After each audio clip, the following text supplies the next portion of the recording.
Muli na namang naputulan ng lubid ang andas ng Poong Jesus Nazareno sa bahagi ng Bilibid Viejo sa Maynila dakong alas 5:55 ng umaga ngayong Sabado, Enero 10, habang nagpapatuloy ang traslasyon.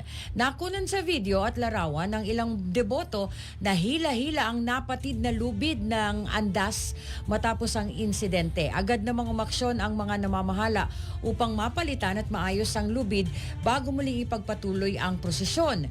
Mahigit 26 oras na ang traslasyon na nagsimula eksaktong alas 4 ng madaling araw kahapon. Sa kabila ng pagod at siksikan, patuloy ang pagdagsa at pakikilahok ng mga deboto sa prosesyon bilang pagtupad sa panata. Patuloy ang paalala ng mga otoridad at organizers sa mga deboto na mag-ingat at sumunod sa mga itinakdang hakbang sa kaligtasan habang nagpapatuloy ang traslasyon.